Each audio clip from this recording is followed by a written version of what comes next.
રાજકોટના પોપટ સોરઠિયા હત્યા કેસમાં આજીવન કેદની સજા ભોગવતા અને 2018માં રિએમિશન પર મુક્ત થયેલા અનિરુદ્ધસિંહ જાડેજાની મુશ્કેલીમાં વધારો થયો છે। સુપ્રીમ કોર્ટે તેમને આપેલી 7 દિવસની સરેન્ડર રાહતને પરત ખેંચી લીધી છે અને તેમને આજે રાત્રે 8 વાગ્યા સુધીમાં સરેન્ડર કરવાનો આદેશ આપ્યો છે। આ નિર્ણય સામે પક્ષની અરજી અને દલીલોને કારણે બન્યો, જેની સુનાવણી આજે સવારે થઈ। ગુજરાત હાઈકોર્ટે અગાઉ અનિરુદ્ધસિંહના રિએમિશનને આરોગ્ય અને કાયદા વિનાના ગણાવી રદ કર્યા હતા અને 2 અઠવાડિયામાં સરેન્ડર કરવાનો આદેશ આપ્યો હતો। આજે સવારે 10:30 વાગે સુપ્રીમ કોર્ટમાં આ અંગેની સુનાવણી હાથ ધરાઈ હતી।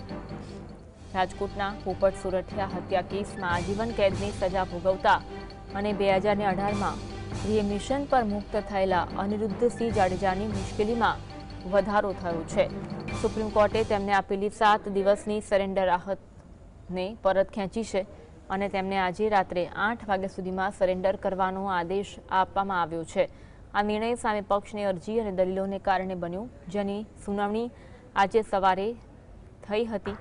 ગુજરાત હાઈકોર્ટે અગાઉ અનિરુદ્ધસિંહના રિએમિશનને અયોગ્ય અને કાયદા વિનાના ગણાવી રદ કર્યા અને 2 અઠવાડિયામાં સરેન્ડર કરવાનો આદેશ આપ્યો હતો।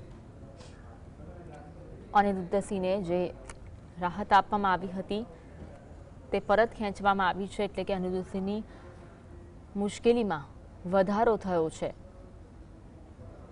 રાજકોટના પોપટ સોરઠિયા હત્યા કેસમાં આજીવન કેદની સજા ભોગવતા અને 2018માં રિએમિશન પર મુક્ત થયેલા અનિરુદ્ધસિંહ જાડેજાની મુશ્કેલીમાં વધારો થયો છે।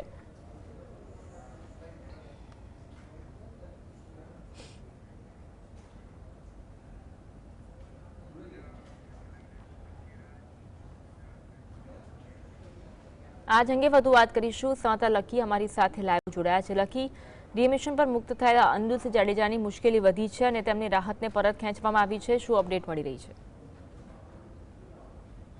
આપને જણાવ્યું કે આજે સાંજે 8 વાગ્યા સુધીનો સમય છે તે અનિરુદ્ધ મહિપતસિંહ જાડેજાને જુનાગઢ જેલમાં જે સરેન્ડર કરવાનો સુપ્રીમ કોર્ટ દ્વારા આપવામાં આવ્યું છે। ગઈકાલની વાત કરવામાં આવે તો ગઈકાલે જે સુપ્રીમ કોર્ટ દ્વારા 7 દિવસની રાહત છે તે આપવામાં આવી હતી, પરંતુ આજે વહેલી સવારે 10:30 વાગ્યાના અરસામાં સામા પક્ષે દલીલ જે તેમના વકીલ દ્વારા કરવામાં આવતા આ જે દલીલ છે તે સુપ્રીમ કોર્ટ દ્વારા જ ગ્રાહ્ય છે તે રાખવામાં આવી હતી અને ફરીવાર જે રાહતના સમાચાર છે તે જે કેન્સલ કરવામાં આવ્યા હતા અને સુપ્રીમ કોર્ટ દ્વારા જે 7 દિવસનો સમય છે તે અનિરુદ્ધ મહિપતસિંહ જાડેજાને સરેન્ડર કરવામાં આપ્યો હતો તે પરત ખેંચવામાં આવ્યો છે। એટલે ચોક્કસપણે આજે 8 વાગ્યા સુધીમાં અનિરુદ્ધસિંહને જે જુનાગઢ જેલ ખાતે સરેન્ડર છે તે કરવામાં આવશે તેવી શક્યતાઓ હાલ તો કહેવાઈ રહી છે। જી લકી, કઈ દલીલો કરવામાં આવી હતી જેના કારણે આ નિર્ણય બદલાયો છે?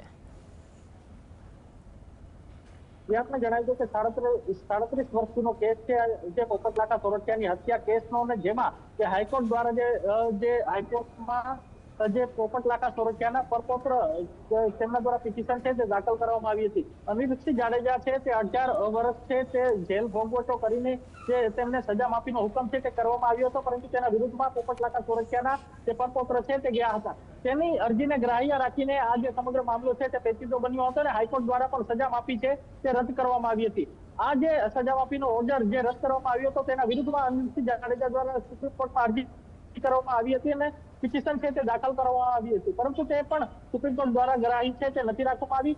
જે સવારે દલીલ થઈ તેમાં પણ આ જે વાક્યો છે તે વકીલો દ્વારા કહેવામાં આવ્યા હતા સામા પક્ષે, અને આ જે 7 દિવસ સુપ્રીમ કોર્ટ દ્વારા આપવામાં આવ્યો હતો તે પણ સુપ્રીમ કોર્ટ પર ખેંચવામાં આવ્યો હતો। હવે સૌ કોઈની તે જ નજર છે કે અનિરુદ્ધસિંહ જાડેજા 8 વાગ્યા સુધીમાં જુનાગઢ જેલમાં સરેન્ડર કરશે કે કેમ, કારણ કે જ્યારે તે સરેન્ડર કરશે ત્યારથી તેની મુશ્કેલી જે પૂરી નહીં થઈ જાય પરંતુ વધશે, કારણ કે હજુ પણ અમિત ફૂટ જે રીબડા ગામમાં જે આપઘાતનો બનાવ છે તે પ્રકાશમાં આવ્યો હતો, તેમાં કે અનિરુદ્ધસિંહ જાડેજા અને તેમના પુત્ર રાજદીપસિંહ જાડેજા વિરુદ્ધ કેસ છે તે દાખલ કરવામાં આવી છે ગોંડલ તાલુકા પોલીસમાં। ત્યારે પોલીસ દ્વારા, રાજકોટ ગ્રામ્ય પોલીસ દ્વારા પણ તેમની અટકાયત છે તે કરવામાં આવી અને ધરપકડ કરવામાં આવી। અત્યાર સુધી બંને જે પિતા પુત્ર છે જે પોલીસ સમક્ષ હાજર નથી થયા અને પોલીસ તેમને પકડી પણ નથી શકી, એટલે હવે તેવી પણ શક્યતાઓ છે જો અનિરુદ્ધસિંહ જાડેજા આજે 8 વાગ્યા સુધીમાં સરેન્ડર કરશે તો રાજકોટ ગ્રામ્ય પોલીસ છે તે ચોક્કસપણે અનિરુદ્ધસિંહની ધરપકડ કરી શકે તેમ છે।